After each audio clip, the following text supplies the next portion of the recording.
विद्यार्थियों, महाराजा Surajmal PG college Ajabpura की online class में आप सबका स्वागत है।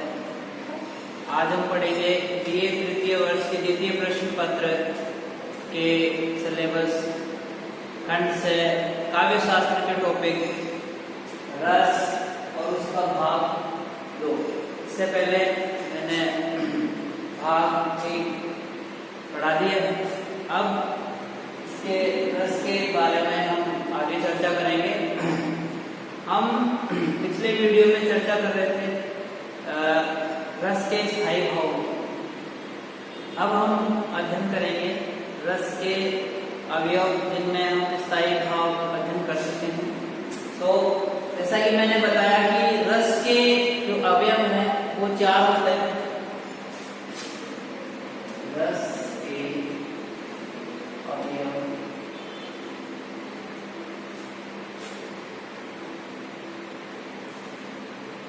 स्थायी भाव,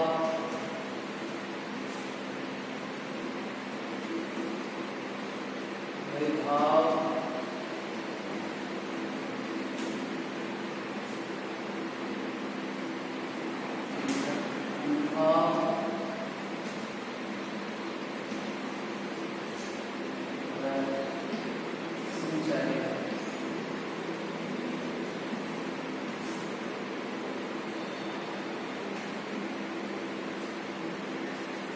रस के 4 अवयव होते हैं, 4 भाग होते हैं। स्थायी भाव जो हमने इससे पहले वीडियो में मैंने पढ़ाया। अब हम बात करेंगे विभाव के बारे में कि विभाव क्या होता है। विभाव का अर्थ होता है कारण, और जिन कारणों से पाठक या सहृदय के मन में स्थायी भाव उत्पन्न होते हैं विभाव कहलाते हैं। हम साहित्य पढ़ते हैं, काव्य पढ़ते हैं, कोई रचना का अध्ययन करते हैं या कोई दृश्य देखते हैं, तो उससे स्थायी भाव उत्पन्न होता है हमारे अंदर। और स्थायी भाव के बाद में रस उत्पन्न होता है। और जिन कारणों से स्थायी भाव अर्थात जैसे स्थायी भाव रति, उत्साह, क्रोध, ये स्थायी भाव है। तो जिन कारणों से स्थायी भाव उत्पन्न होते हैं वे कारण विभाव कहलाते हैं। जैसे किसी ने कोई गीत सुना, देशभक्ति गीत, और उससे स्थायी भाव उत्पन्न हुआ उत्साह। और उत्साह जो स्थायी भाव है किस कारण से हुआ? उस रचना से, उस गीत से या उस दृश्य से। तो यहाँ पर रचना या काव्य या वो दृश्य या गीत, देशभक्ति गीत, वो विभाव कहलाएगा। जिन कारणों से पाठक के हृदय में स्थायी भाव उत्पन्न होते हैं उन कारणों को विभाव कहते हैं। और विभाव 2 प्रकार के होते हैं।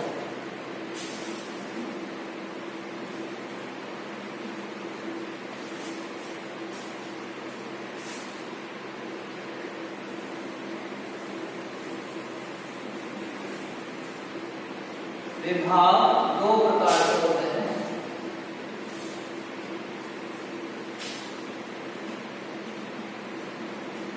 आलंबन विभाव और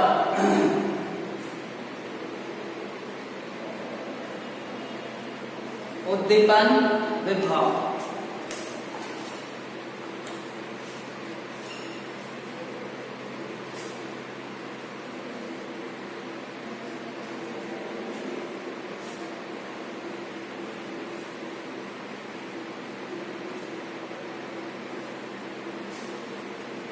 विभाव 2 प्रकार के होते हैं, आलंबन विभाव और उद्दीपन विभाव।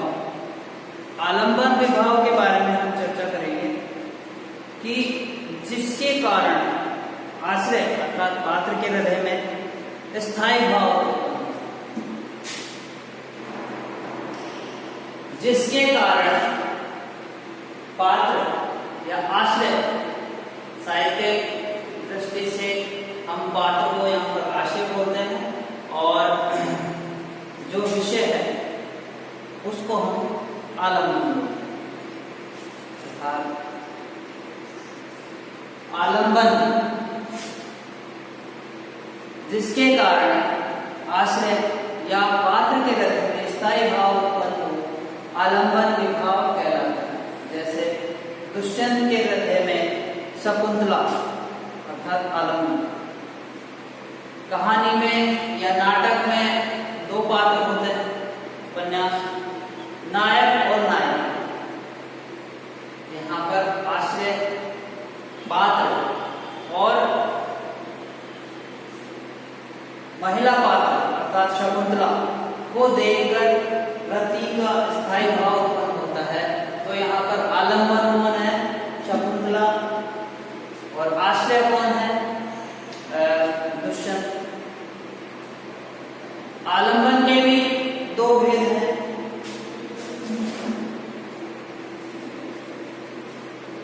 एक आश्रय और एक विषय।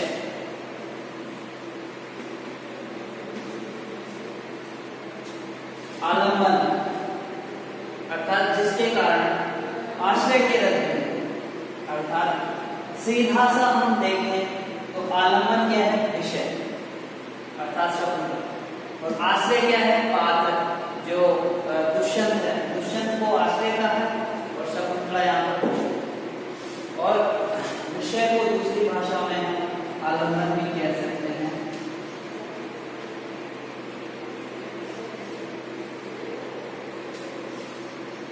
जिन कारणों से आश्रय के हृदय में स्थायी भाव उत्पन्न होता है तो उस कारण को आलम्बन विभाव कहते हैं। आश्रय जिसके हृदय में स्थायी भाव उत्पन्न होता है और विषय जिसको देखकर स्थायी भाव उत्पन्न हुआ है उसको हम विषय कहते हैं।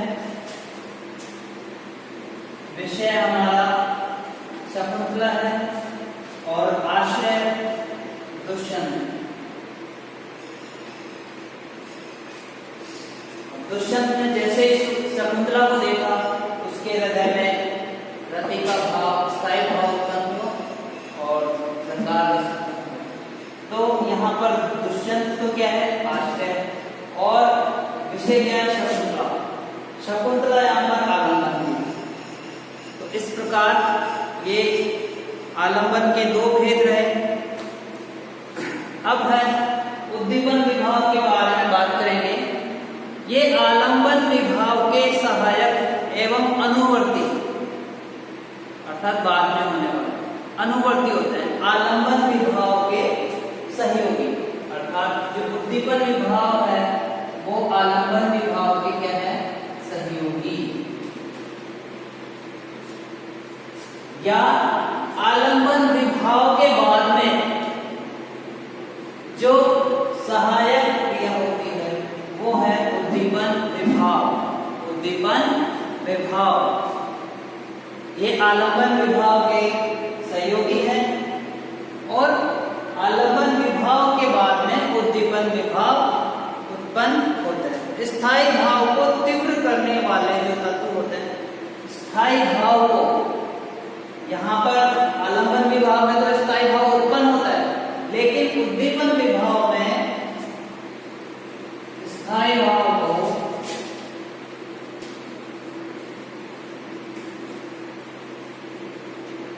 तीव्र करने वाले तत्व, स्थायी भाव को तीव्र करने वाले जो तत्व होते हैं वो है उद्दीपन विभाव। उद्दीपन विभाव के अंतर्गत दो तत्व आते हैं, आलम्बन या विषय। उद्दीपन विभाव के भी यहाँ पर दो भेद हैं। एक तो आलम्बन या विषय, जैसे मैंने पहले बता दिया, विषय या आलम्बन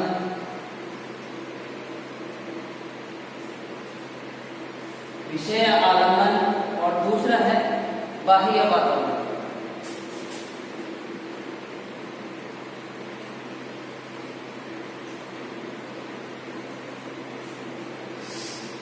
उद्दीपन विभाव के दो तत्व होते हैं, विषय आलम्बन और दूसरा है बाह्य वातावरण। आलम्बन क्या है? विभाव में आलम्बन क्या है? जैसे मैंने यहाँ पे बताया, यहाँ पर विषय क्या है? शकुंतला।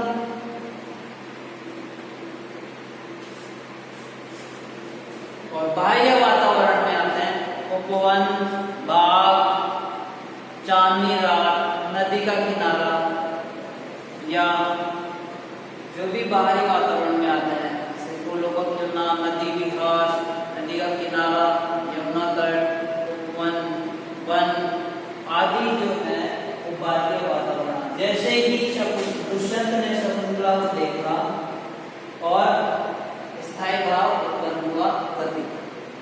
रति भाव, स्थायी भाव उत्पन्न होते ही रति का भाव तीव्र क्यों हुआ? शकुंतला को देखकर और उसकी सहायक यह बाह्य वातावरण।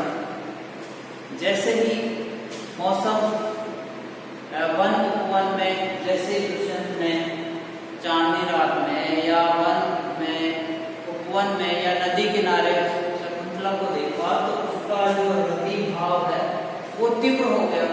इस प्रकार स्थायी भाव को तीव्र करने वाले जो तत्व होते हैं वो कहलाते हैं उद्दीपन विभाव। ये दोनों तत्व विषय या आलम्बन और बाह्य वातावरण, विषय और बाह्य वातावरण आश्रय के स्थायी भाव को अधिक उद्दीप्त, प्रबुद्ध व उत्तेजित करते हैं। अर्थात शकुंतला में उसकी सहयोगी प्रकृति में जो घटनाएं घट रही है या प्रकृति का जो दृश्य है वे दुष्यंत के स्थायी भाव को अधिक तीव्र कर रही है। इस प्रकार से ये विभाव रहा। स्थायी भाव जिसके कारण से उत्पन्न होते हैं वो कहलाते हैं विभाव। विभाव का अर्थ होता है कारण। जिन कारणों से स्थायी भाव उत्पन्न होता है उसको बोलते हैं विभाव। विभाव दो प्रकार के होते हैं, आलम्बन विभाव और उद्दीपन विभाव। आलम्बन विभाव वे होते हैं जो स्थायी भाव को, जो जिसके कारण आश्रय के हृदय में आलम्बन को देखकर स्थायी भाव उत्पन्न होता है, जिसके कारण से आश्रय के स्थायी भाव उत्पन्न होते हैं वो आलम्बन विभाव कहलाता है। और आलम्बन विभाव दो प्रकार के होते हैं, आश्रय और विषय। आश्रय में नायक और विषय में नायिका, जैसे दुष्यंत और शकुंतला। विषय को आलम्बन भी कहा जाता है। दूसरा है उद्दीपन विभाव, जो स्थायी भाव को तीव्र करने में सहायक होते हैं और आलम्बन विभाव के बाद में उत्पन्न होते हैं। इस प्रकार इसके भी दो तत्व होते हैं, विषय आलम्बन और बाह्य वातावरण। बाह्य वातावरण में नदी, उपवन, नदी विहार, चांदनी रात आदि बाह्य दृश्य आते हैं। अब हम बात करेंगे अनुभव के बारे में, जो रस का तीसरा अवयव है।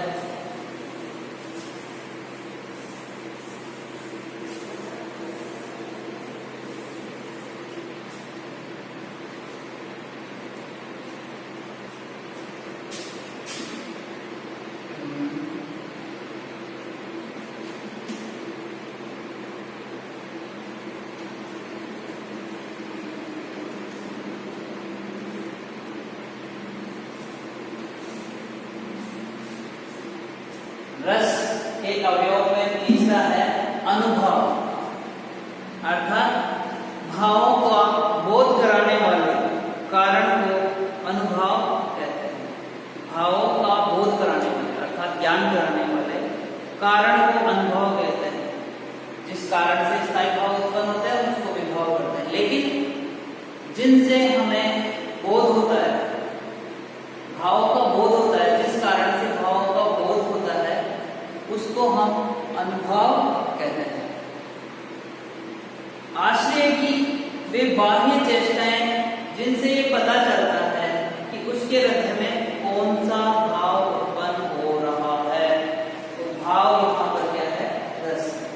जिन कारणों से हमें रसों का बोध होता है कि हमारे हृदय में कौन सा भाव उत्पन्न हो रहा है, तो उन कारणों को अनुभव कहते हैं। भावों का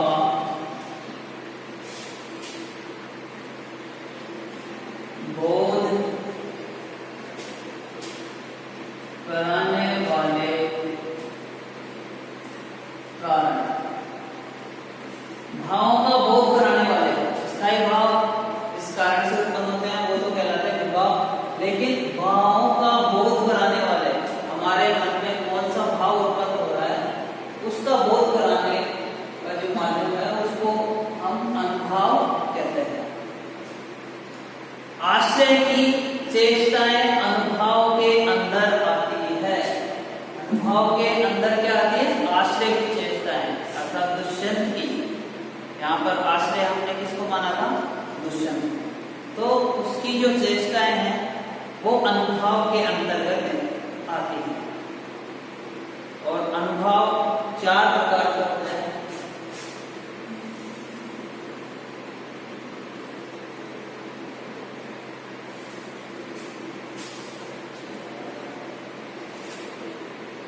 अनुभव 4 प्रकार के होते हैं। कायिक,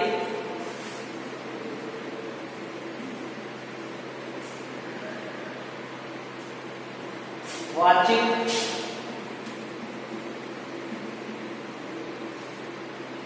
और आहार्य,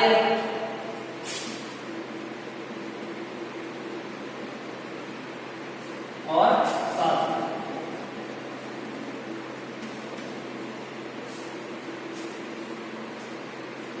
ये 4 प्रकार के अनुभव होता है। और आश्रय की जो चेष्टाएं हैं वो अनुभव के अंतर्गत आती है। सबसे पहले हम पढ़ेंगे काय, अर्थात आश्रय की जो चेष्टाएं हैं, जो उसमें जानबूझकर की जाने वाली शारीरिक चेष्टाएं, और काय के आश्रय की शरीर की चेष्टाओं को प्रदर्शित करते हैं।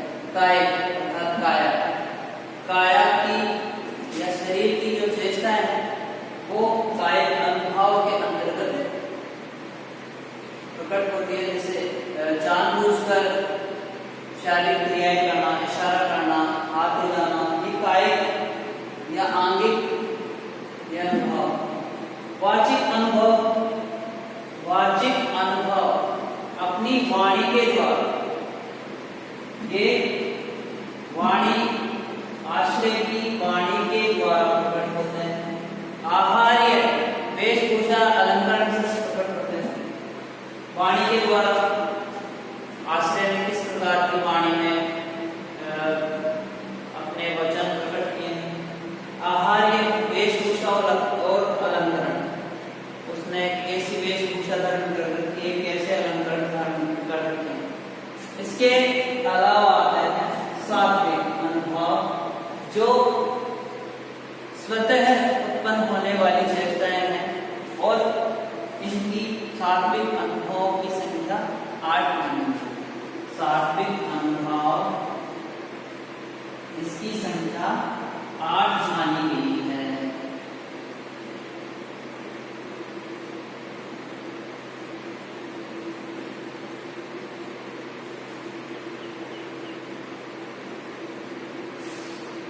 सात्विक अनुभव जो स्वतः उत्पन्न होती है, जो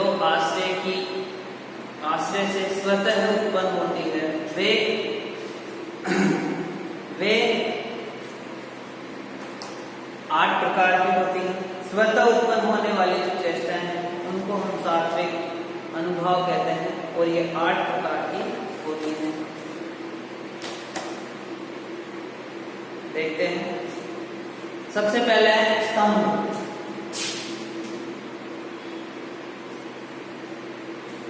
स्तंभ। दूसरा है स्वेद। तीसरा है रोमांच।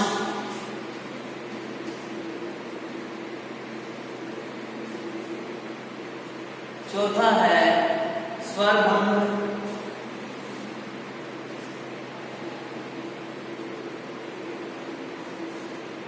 पांचवा है बेपथु।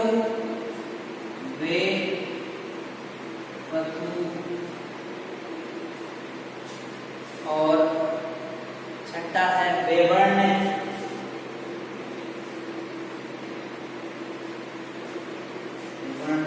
सातवा है अश्रु।